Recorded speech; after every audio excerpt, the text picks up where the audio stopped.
Hello and welcome to the first of two debates of the independent, nonpartisan Indiana Debate Commission. We're coming to you live from WFYI in Indianapolis. We'll be hearing from the three candidates on the ballot who want to be your governor. They are incumbent Republican Eric Holcomb, Democratic challenger Woody Myers, and Libertarian challenger Donald Rainwater. Candidates, thank you for joining us and giving voters an opportunity to hear from you. My name is Andrew Downs. I'm the director of the Mike Downs Center for Indiana Politics at Purdue University, Fort Wayne, and a member of the Debate Commission. I will be moderating the debate. Like so many things these days, we've had to make a few modifications to this debate because of the coronavirus. The candidates and I are in the building at WFYI, but we are in separate spaces. So in other words, we're holding a virtual debate.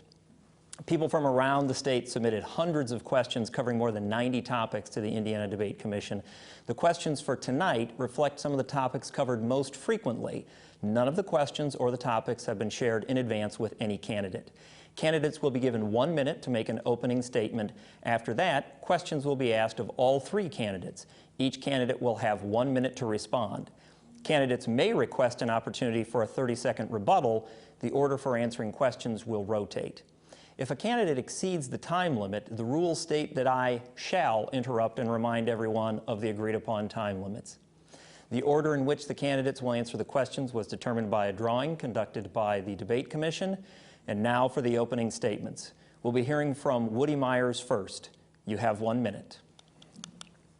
Good evening, fellow Hoosiers. I'm Dr. Woody Myers. I'm a physician and your former Indiana State Health Commissioner. Together with Representative Linda Lawson, I'm prepared to lead our state in a new direction. I'm prepared to do all that we can do to get us through this global pandemic. You know, we are in the midst of a recession as well. In this recession, we have not had the leadership required from our current governor. He hasn't taken the action steps that are needed. I know that if we move forward together, we can create a new relationship between government and the people. If you elect me your new governor, I know that we can do a much better job for the citizens of this state. I will reappoint Secretary of Education, Superintendent Jennifer McCormick.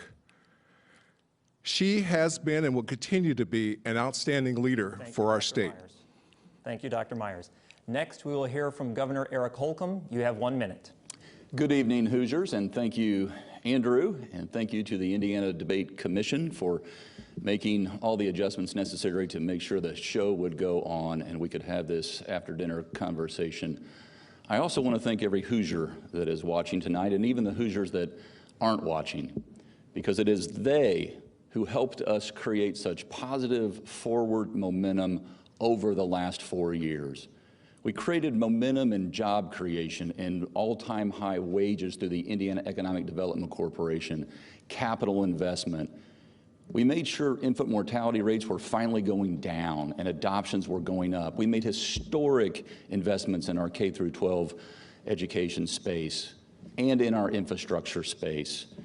But Suzanne Crouch and I feel like we're just getting started after 4 strong years of forward momentum. And I'm excited and anxious to talk about that vision going forward. Thank you, Governor. Finally, we will hear from Mr. Rainwater. You have 1 minute. Good evening. In this present crisis, government is not the solution to our problem. Government is the problem. 40 years ago, President Reagan spoke those words. And today, in Indiana, Hoosiers realize that they are just as relevant today as they were when he spoke them. We have crises in Indiana. We have a health crisis. We have an education crisis. We have an economic crisis. But most of all, we have a crisis of government.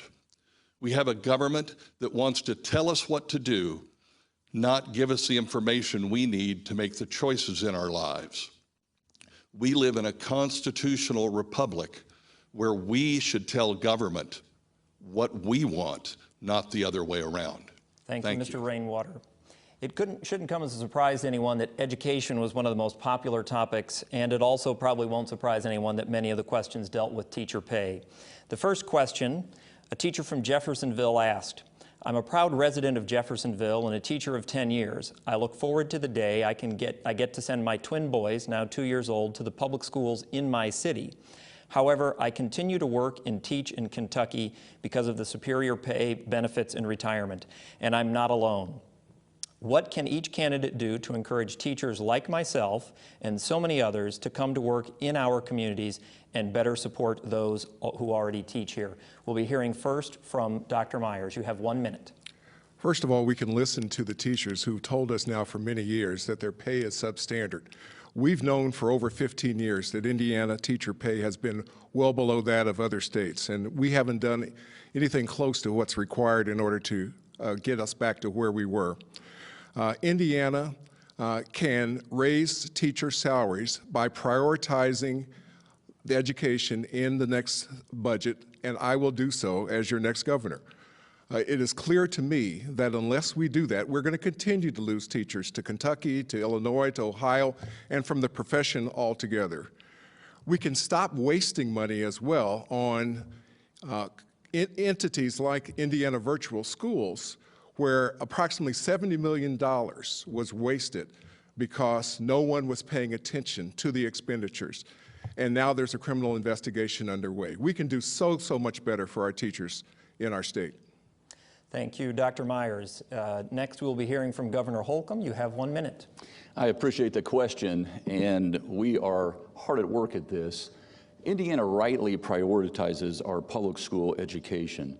We allocate over 50% of our total revenue, our budget, state budget, to education.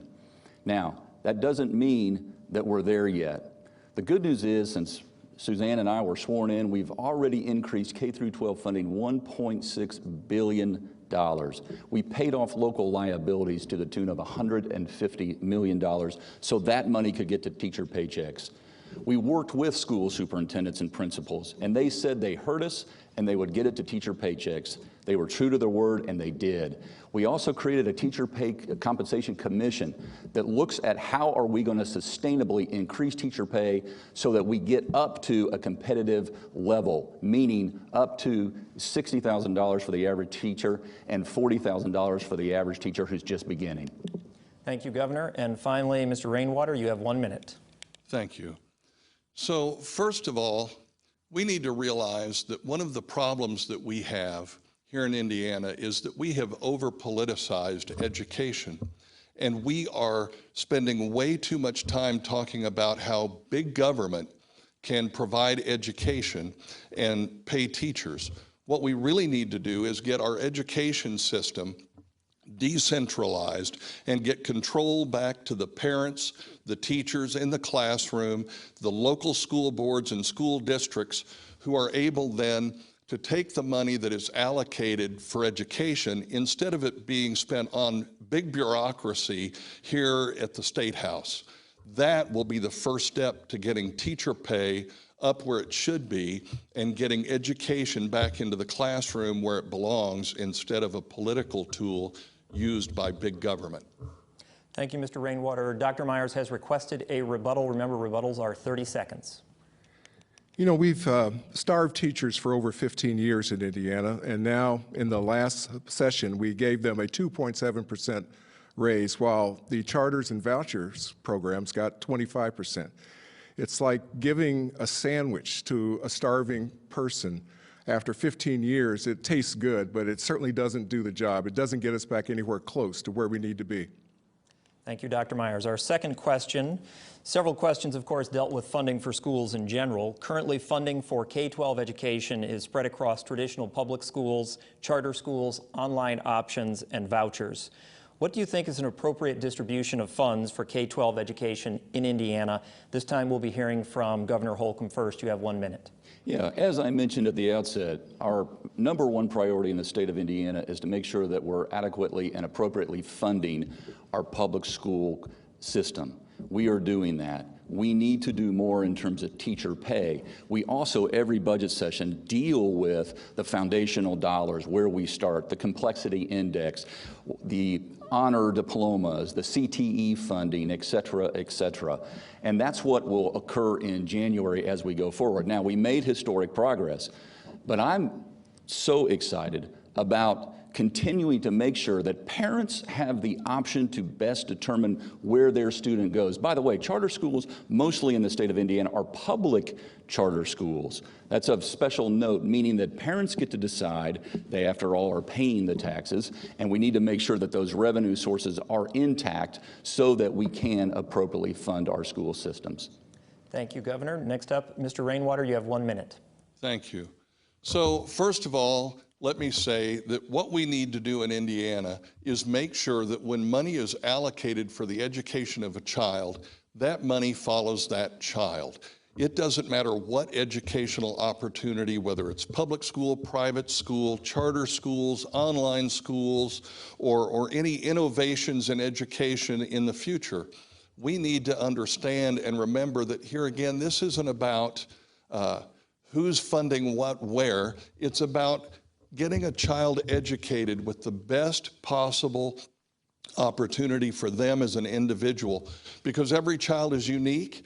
They need unique educational opportunities, and we need to make sure that it is funded for them as long as the state constitution says we're providing common schools. Thank you. Thank you, Mr. Rainwater. And last but not least, Dr. Myers, you have 1 minute. You know, back in, I think it was 2005, 2006, we had a funding formula in the state of Indiana that worked, but we changed it, and we changed it to punish the urban schools, the schools that were in the big cities, and we've allowed that deficit funding to just increase those differences over the last 15 years to a terrible extent. Now that we have the superintendents of education throughout our state creating referendums in order to get the communities to fund the dollars that are required. The state should be providing those dollars. We're just not putting enough into the system. We clearly have not increased teacher funding. We have not increased educational funding to the degree that's required in our state for a 2020 education program. Thank you, Dr. Myers. Eric Holcomb, Governor Holcomb has requested a rebuttal. 30 seconds, sir. Yeah, I think it's important to note that some years back, we did in fact cap our property taxes, which did adjust the allocation of dollars. We did that to provide certainty because people were being priced out of their homes. Now, we have continued to increase K through 12 funding, and we have worked recently, again, $1.6 billion since 2017, and even protected 100% of funding in a year like this year during COVID-19. We'll continue to honor our commitment to our public school system as we go forward. Thank you. Mr. Rainwater, you also wanted a rebuttal, 30 seconds. Thank you. So first of all, I want to make sure that I make this point to everybody watching and listening this evening. There is no such thing as state money. There is no such thing as public money. That is tax dollars that Hoosiers have been paying that are supposed to go to the education of a child, not this school system or that school system or this type of school, but educating a child. And we need to get back to that. Thank you, Mr. Rainwater. We're going to turn to the pandemic next. Voters from across this political spectrum actually submitted questions about this. The first one comes from a voter in Lebanon. Which is of greater importance, mass public safety or individual rights and freedoms? We're going to start with Mr. Rainwater on this one. You have 1 minute. Well, that's an excellent question. And the reality is that only you can determine what risk you're willing to take and what are the appropriate measures that you need to take for yourself, your family, your business, your church, or any other situation that you might find yourself in. You see, the reality is that there is no one-size-fits-all solution to anything, and there is no, if you do this, you will be protected, because this is a virus, and you can only do what is easiest and best for you to protect yourself. So the reality is the one thing that we do know is that the Constitution is there to protect our individual liberties and make those choices for ourselves. Thank you. Dr. Myers, you're next. You have 1 minute. It's government's job to lead, and if I'm your governor, public safety will always be first. And yes, we do need a real mask mandate in Indiana, a mask mandate with consequences for the small percentage of Hoosiers who choose not to protect themselves or protect others. It's very similar to what we did years ago when we told people that you couldn't light up a cigarette anywhere you wanted to light it up. You had to go into an area where it wasn't going to hurt other people. It was also similar to the decisions that we made to putting your kids in a car seat. It's very important to protect their safety and to protect the safety of others. So a mask mandate is exactly the same. And in a Myers-Lawson administration, a mask mandate will be issued on day one and it will count. Thank you, Dr. Myers. Last for this question, Governor Holcomb. Well, if we all lived alone, you could answer that question independently, but thankfully we don't live alone. We live with one another, and together that's how we'll get through this. Our individual liberty needs to be guarded. When that liberty or those actions start to infringe on someone else, that's where we have to take a look at the public safety. It's just like a seatbelt. It's just like wearing shoes in a restaurant. It's just like fire codes. They're meant for safety procedures. We're in an emergency, a public health emergency, so that we do have a state mandated mask requirement throughout the state. It's a strong statement that says this works. And believe you me, we are seeing cases rise, we are seeing deaths rise, and we know how it's spread. Wearing a mask, physically distancing and out of large crowds, good hygiene will help us slow that spread. Thank you, Governor. Mr. Rainwater, you've requested a rebuttal. 30 seconds. Thank you. So this is the difference between big government and limited government. Nowhere in the Constitution does it say that your individual rights are suspended during a crisis or a pandemic. It also needs to be pointed out that, unfortunately, while we are told that they've looked at the science, they haven't shown us the science that definitively proves that a mask mandate makes anything any safer. Thank you, Mr. Rainwater. Dr. Myers, you requested a rebuttal. 30 seconds. You know, if what we were doing was working, then we wouldn't have record numbers. Almost every day in the last couple of weeks, we've had more new cases of coronavirus than the day or a few days before. Our positivity rate is going up, and our hospitals are filling up. We do not have a mask mandate in Indiana. We have a mask suggestion. A mandate has consequences. There are mandates in other states that surround us. We need one here in Indiana, and as your governor, I will put one in place. Thank you, Dr. Myers. Governor Holcomb, you asked for a rebuttal? Yes, in their infinite wisdom, our state representatives and state senators years back saw fit to address this very scenario, a public health emergency scenario, and made sure that the governor could, in fact, pass a mask mandate. I'm also very appreciative of our federal partnership with the administration, who have, through the CDC and others, provided us guidance how to get through this, and will continue to make sure that we correctly balance lives and livelihoods. Thank you, Governor. We're going to move on to our fourth question now. This one will be about taxes, of course, a topic that comes up rather frequently. One Libertarian voter wrote, "Taxes are a necessary tool to fund a civil republic. Regardless of how necessary we think they are, they often get discussed in terms of winners and losers." So a person from Kokomo asked, can you specifically outline your plan for tax revenue, that would be sales tax, corporate and individual income taxes, as well as other sources, but be sure to include who you think benefits the most and who does not under your plan. For this question, we'll be going to Dr. Myers first. You have 1 minute. You know, the corporations in Indiana recently have been benefiting the most because their tax rates have been going down, whereas individual income taxes have remained the same. You know, we've got to have tax revenues in Indiana in order to do the things that are required of government. And as your governor, we'll take a very careful look at all the various revenue sources. We'll prioritize the expenditures that give us the most opportunity to improve public safety, and we'll make sure that we are efficient in how we manage the government such that we don't waste tax dollars, as have been done often in the past 15 years. As your next governor, that will be my priority. Thank you, Dr. Myers. Governor Holcomb, you're next. You have 1 minute.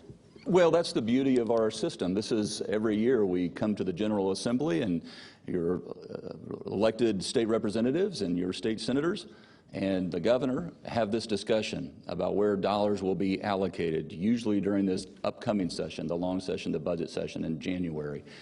Our corporate income tax, by the way, is going down to 4.9%. Our individual income tax is 3.2%. The Tax Foundation has ranked Indiana in the top 10 in terms of our tax environment in the nation. So what we seek to do ultimately is make sure that Indiana remains a great state for businesses, for individuals to invest in, so we grow. That's where our pro-growth policies really pay off for Hoosiers, being a low cost of doing business and a low cost of living state, plus pro-growth policies on the business side equal getting ahead. Thank you, Governor. Last on this question, Mr. Rainwater, you have 1 minute. Thank you. So first of all, before we talk about taxes, what we need to do is talk about spending. And we need to realize that our state government wastes millions, if not billions of dollars a year on old processes, old systems, and just plain old fraud, waste, and abuse. And everybody knows it, they just don't want to talk about it. So first, what we have to do is we have to reduce the size and scope of our state government. We have to get government back within its means. We have to understand that then, once we have reduced cost of government, we can start doing things like eliminating the individual income tax here in the state of Indiana. 9 other states have done it.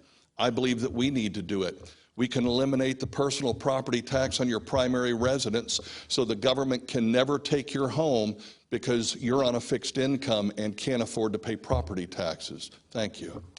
Thank you. And Dr. Myers, you've requested a rebuttal, 30 seconds. I just wanted to point out that the governor could have taken action this past summer to call a special session to keep the corporate tax in Indiana at 5.5%. Instead, it's going to go down, as he suggested, to 4.9%, while Hoosiers' incomes are suffering. That doesn't make any sense, especially during this time of a global pandemic when we have a recession underway and where we have Hoosiers that are hurting every single day. Thank you. Governor Holcomb, you've requested a rebuttal, 30 seconds. Yeah, I'd just like to put a shout out to the best cabinet in America. These folks are doing incredible work. They could all be doing other things in life, extremely talented with a lot of expertise. We have modernized so many systems in our state government over the years. Our Department of Revenue, our Department of Workforce Development, FSSA, things that are touching citizens every day to make sure that we're more efficient. We've been ranked the #1 efficient state in America, by the way. Years ago, when one of my predecessors came into office, we were at 27,000 employees. We're there this year as well. We have cut to the bone. Okay, we are going to move on to our 5th question now. We're going to stick with taxes, though. Although many seniors have paid their mortgages off, they are still paying property taxes. They may face tax liens and foreclosures because of rising prices and can't make paying property taxes on a fixed come possible when they are making their other expenditures. A voter from Kokomo had this question: will you consider eliminating yearly property taxes for seniors with combined incomes under $150,000?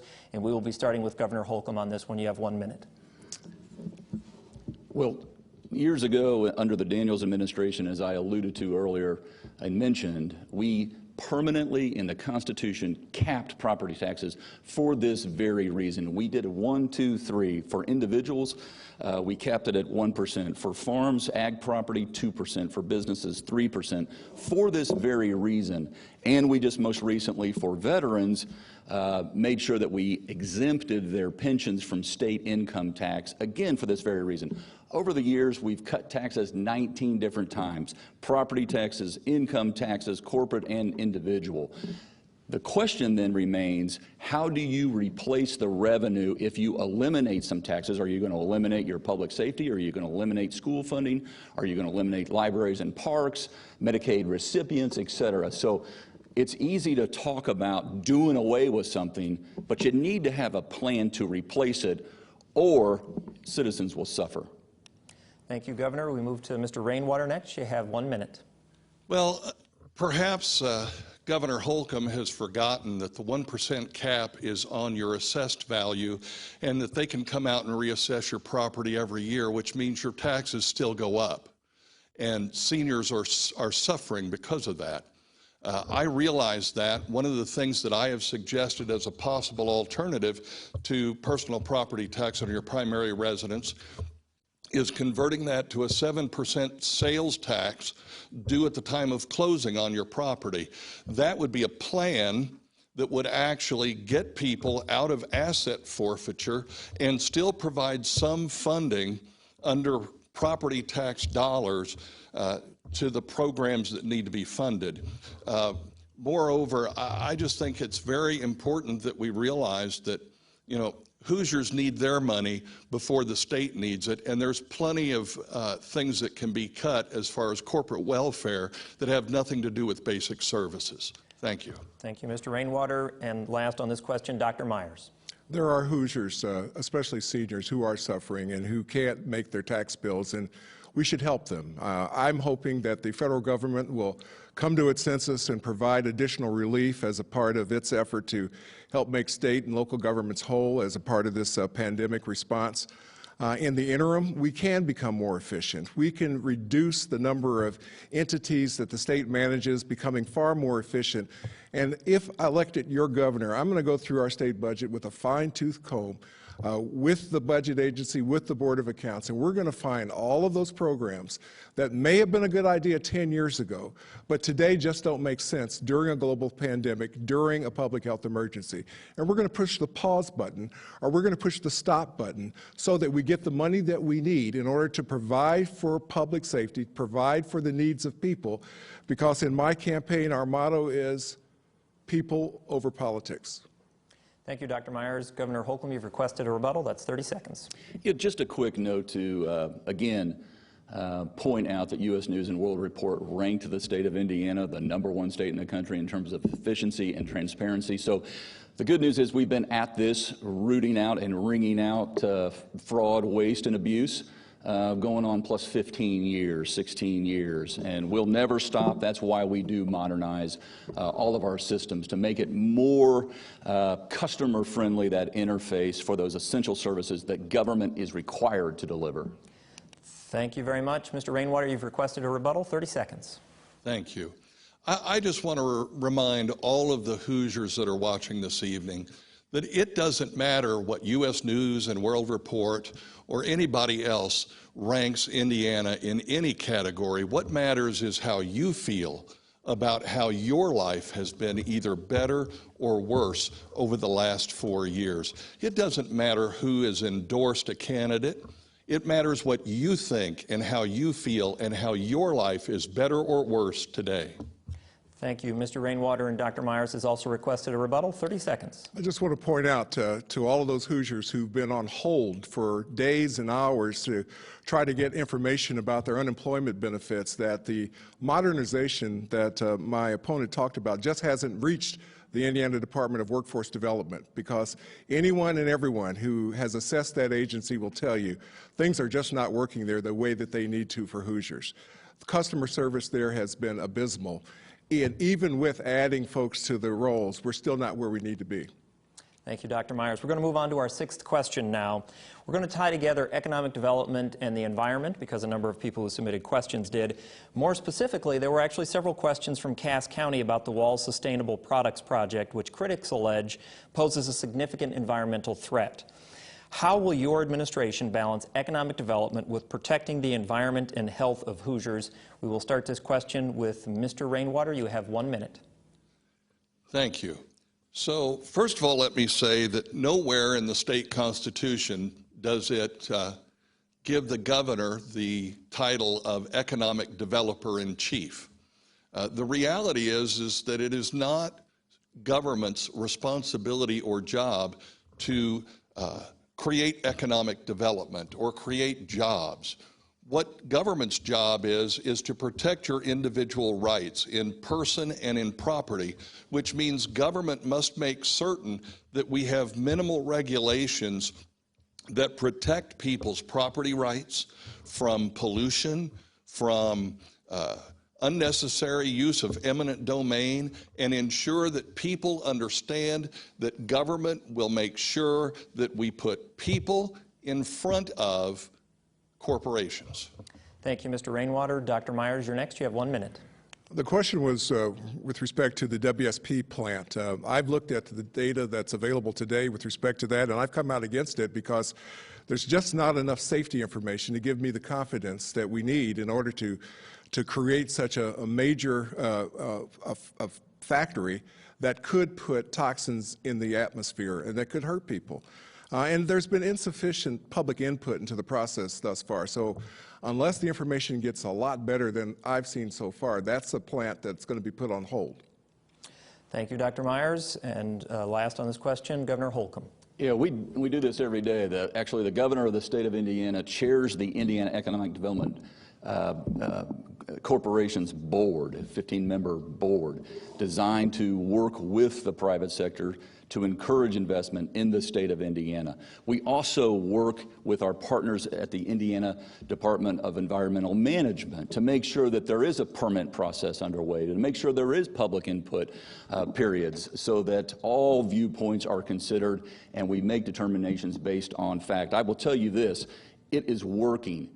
Even during a global pandemic, the new jobs that have come in through the Indiana Economic Development Corporation are about 26,000 this year. In the year 2016, we did just over 20,000, 20,320 to be exact. The trick is, how do we skill up Hoosiers to fill those jobs and the other 109,000 that are unfilled right now? That's where our workforce development programs come in. Thank you, Governor Holcomb. Dr. Myers has requested a rebuttal. That's 30 seconds. You know, again, the question was about the WSP plant, and I have not heard my opponents address that specific issue. With respect to IDEM, the Indiana Department of Environmental Management, their staffing levels have gone down. They haven't been adequately funded for quite a long time, and in a Myers-Lawson administration, that's going to change. We're going to have the environmental team we need to make sure that our environment in Indiana is safe. Thank you, Dr. Myers. Mr. Rainwater, you've asked for a rebuttal. 30 seconds. Thank you. So the governor talks about all these new jobs that they're going to bring in. And then he talks about recently he said 118,000 high-paying technical jobs that Hoosiers can't fill because they haven't been trained up for that. First of all, who's responsible for education in the state of Indiana? Secondly, if these jobs are not fillable by Hoosiers, what good does that do to the almost 1 million Hoosiers who've had to file for unemployment since March 1st due to these shutdowns? Thank you, Mr. Rainwater. And Governor Holcomb also requested a rebuttal. 30 seconds. So proud of the Hoosiers who have returned to the workforce, and we're going to stay at making sure everyone that's been displaced or has lost a job during this pandemic gets one as well. The good news is there's opportunity there. We had a 3.2% unemployment rate in January of this year. We rocketed up to 17.5, and we're down now to 6.2. We are a top 5 state for folks going back to work in the private sector, proving it can be done safely. Our environment is cleaner than it's ever been, air and water, since the 1970s and the Clean Air and Water Acts. Thank you, Governor. We're going to stick with the environment for the next question. The previous question focused on future development. Given the number of sites in the state that have drawn the attention of the EPA, what's your plan for cleanup of environmentally hazardous sites, and how will you prioritize that activity? We're going to start this question with Dr. Myers. You have 1 minute. Well, first of all, we're going to staff up the Indiana Department of Environmental Management, and the leader of that department is going to work carefully and closely with the Department of Natural Resources and the new Indiana State Health Commissioner to make sure that we're prioritizing the safety of Hoosiers around the state. Our water and our air still have huge problems in the state of Indiana. We have overflow that's putting nitrates, including E. coli bacteria, into our water supply. That's gone unabated. We have a tremendous difficulty with some parts of our state in terms of air pollution, primarily from plants that remain in the coal burning mold We know that we can do a better job in the environment in Indiana, and in the Myers-Lawson administration, we're going to prioritize renewable energy, clean energy, to make our state a lot safer than it is today. Thank you, Dr. Myers. Governor Holcomb, you're next. 1 minute. Yeah, again, I just want to express how proud I am of the leadership and the employees at the Indiana Department of Environmental Management. We don't judge our effectiveness in state government by the number of employees. We measure what we do. And the IDEM every day is working with local communities and businesses to make sure that they are following the law, that we continue to clean up our environment, whether it's a field or an abandoned property. This is a huge asset for us and potential opportunity to redevelop. And we're doing this regionally every single day. I just, again, stress, air and water cleaner than it's ever been. 99% in attainment for our air and our water, 97+%. And our IFA, Indiana Finance Authority, has helped with over $1 billion. Local communities continue to improve the cleanliness of their water systems. So we're hard at work at this every day. Thank you, Governor Holcomb. And Mr. Rainwater, you're last. You have 1 minute. So first of all, we need to realize that the best way that we can clean up the aggression of polluters is to make them pay to clean it up, to hold them accountable, to hold them responsible, and to make sure that the restitution that they pay is so large that they won't want to pollute. If we can do that, then we don't have to have the citizens of the state of Indiana paying to clean up somebody else's bad acts. Thank you. Thank you, Mr. Rainwater. People from around the state brought up guns, including statistics about increases in gun violence, especially among young people, and the rights of gun owners. A retired speech therapist wrote, "The state of Indiana is suffering from an epidemic of gun violence. As governor, beyond enforcing the gun laws already on the books, what would you promote to decrease the incidence of injury and deaths by firearms?" And we'll be hearing from Governor Holcomb first on this. You have 1 minute. Yeah, this is of great concern to, I think, every Hoosier, not just gun violence, but violence in general. And as we see it rise in certain areas. Certainly as a state, our Indiana State Police partner with local communities, and we'll continue to do that. We also want to make sure that we protect our red flag law that makes sure that folks who are dangerous to themselves and to others are identified, and those weapons are removed with law enforcement and the court's involvement, of course, those folks who are seeking to hurt others. And so we'll continue with our community policing efforts from a state perspective to work on the ground, on the street with our partners in local communities all throughout the state of Indiana. Thank you, Governor. Mr. Rainwater, you are next. You have 1 minute. Thank you. First of all, I don't believe that red flag laws are appropriate because they violate the due process clause of the 14th Amendment. I also don't believe that the problem is guns. People are violent because there's evil in the world. You can't legislate that. What you can do is try to create an environment where people understand that if they do something as an act of aggression against someone else, they will pay a severe penalty for that aggression. We also need to understand that a lot of the violence we see, especially in our urban areas, is the result of hopelessness and poverty, and we need to address that there and realize that we need to give people an opportunity to have economic opportunities instead of giving them nothing but a lot of big government bureaucratic talk. Thank you. Thank you, Mr. Rainwater. Dr. Myers, you are last on this question. 1 minute, please. You know, I'm a physician. I've spent a great deal of time in the emergency room and in the ICUs taking care of victims of gunshot wounds, and I know how tragic they can be. I've seen what happens when a parent or someone leaves a gun around and a child picks it up and uses it on a fellow child or actually even on a parent. I know what it's like to tell a parent that one of their loved ones has committed suicide using a firearm. I know that we can do a much better job on gun safety in Indiana and nationwide, and I'll fight for that as your governor. I'm the only candidate that's been named a gun sense candidate by Moms Demand Action, a group that's now nationwide that is fighting to make sure that we have better gun laws across our nation. I'll be in Washington, D.C. testifying to make sure that we get the federal changes that we need, as well as working here in Indiana to improve our gun laws to make our state a lot safer than it is today. Thank you, Dr. Myers. We're going to stick with guns. A number of voters asked if you support the right for people to carry a firearm without a permit, or as some call it, constitutional carry.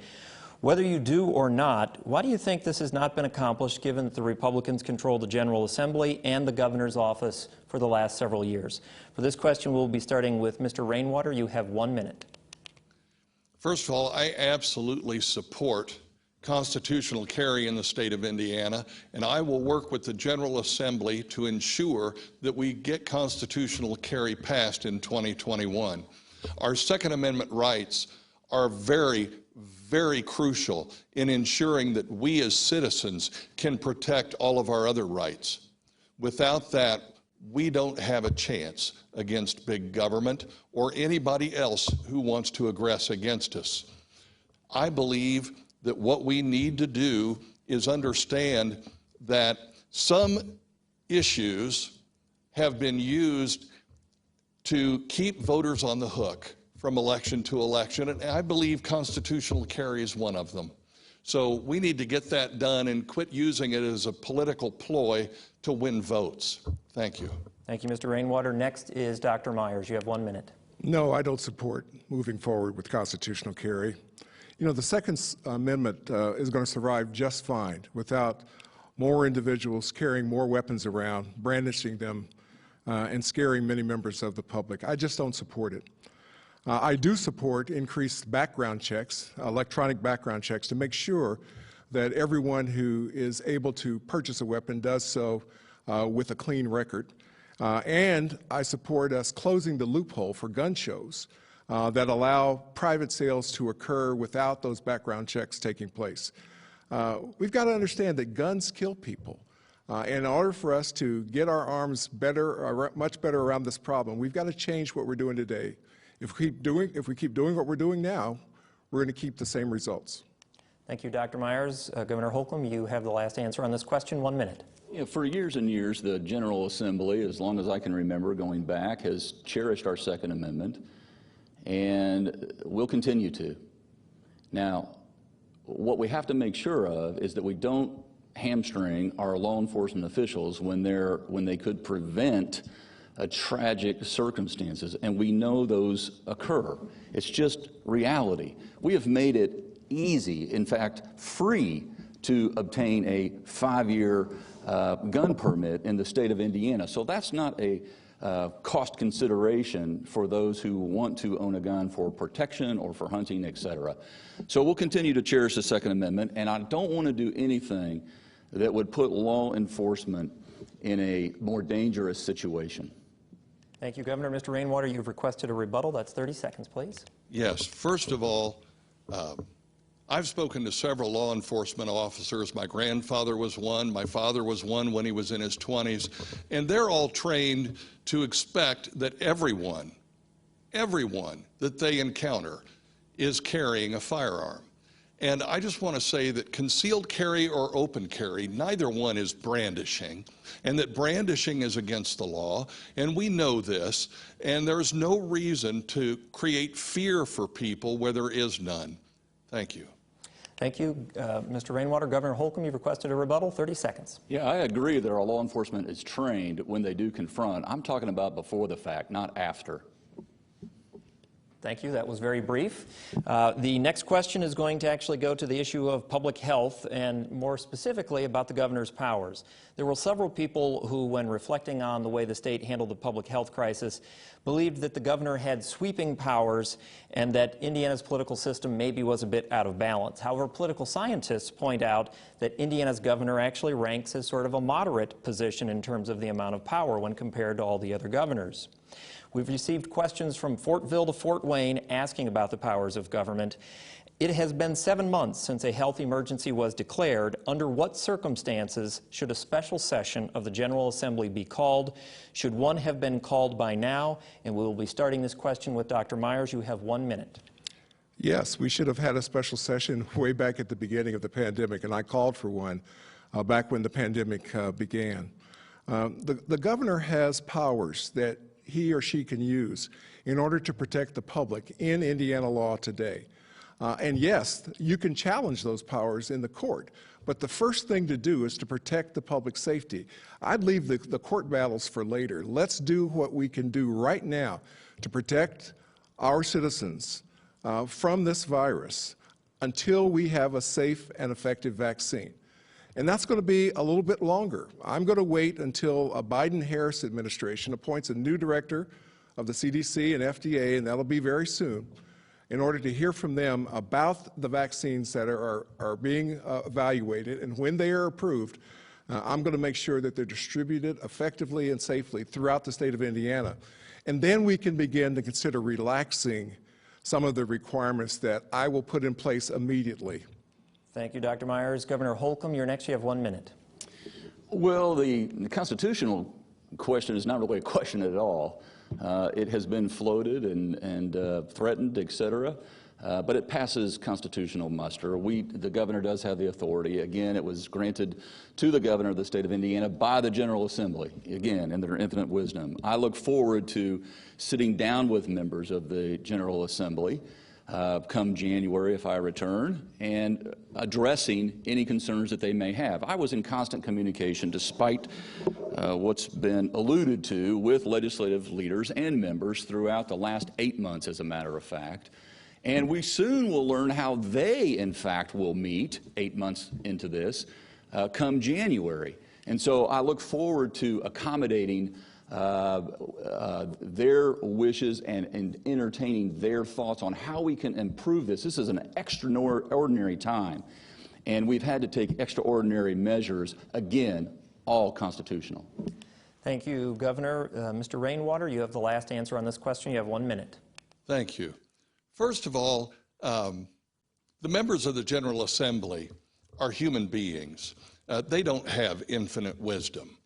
And in my opinion, the extension of powers to the governor has been a mistake. And when I'm elected and inaugurated, the first thing I will do is go to the General Assembly, and I will ask them to take away all of these extra powers that would allow a governor to spend 7 or 8 months without the special session of the General Assembly and just unilaterally legislating to the people of Indiana. And I would call on both of the other candidates to tell us right now, right here, whether or not they are willing to do the same thing, because I don't believe the governor is a legislator. The governor is supposed to execute the laws that are passed by the General Assembly. Thank you. Thank you, Mr. Rainwater. I'm going to take some liberty, excuse me, Mr. Myers, I'm sorry, Dr. Myers? I just wanted to suggest that the governor has the power today to lead. The governor has the power today to say that we're going to have a mask mandate, there are going to be consequences, and we're going to protect Hoosiers.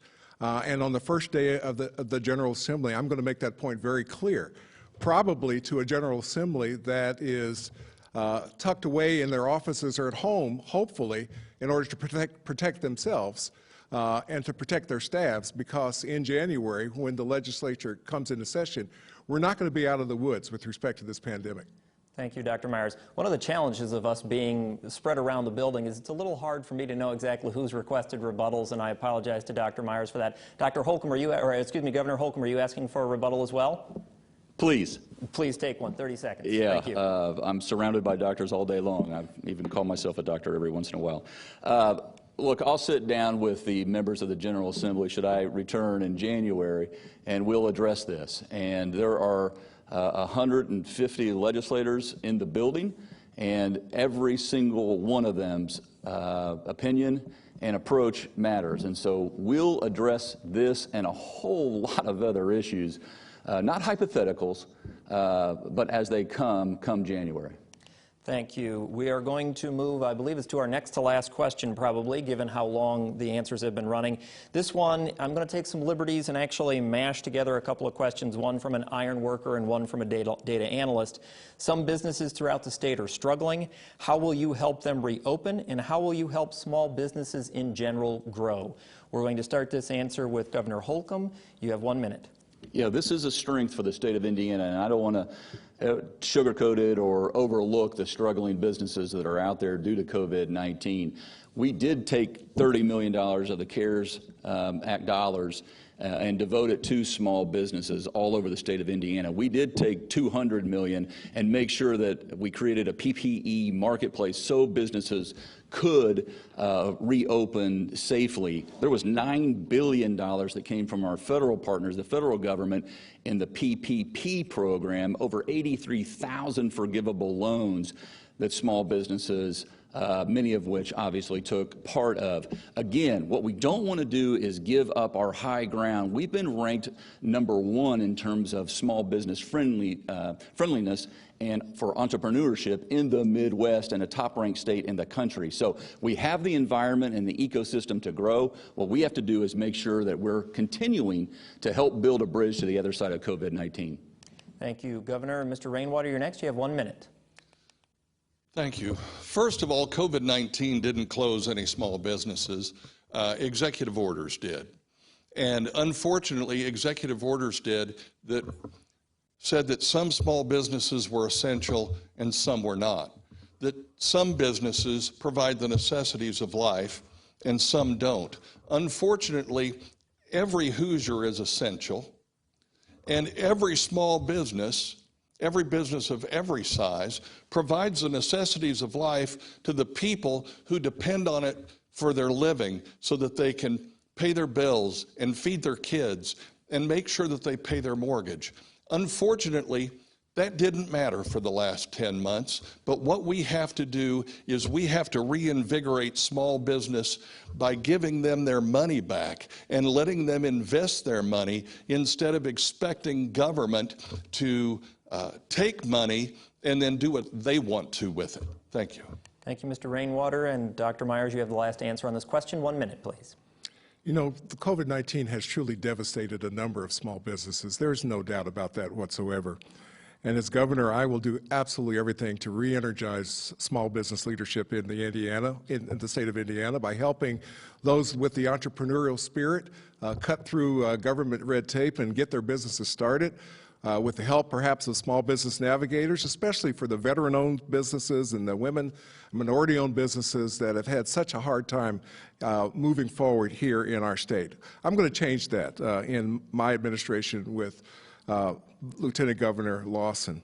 And yes, we're going to get PPE. We're going to get it at a good price. We're going to make it available to everyone in the state. Unlike the response that we had early on, we could have gotten PPE at a lot cheaper, but we didn't.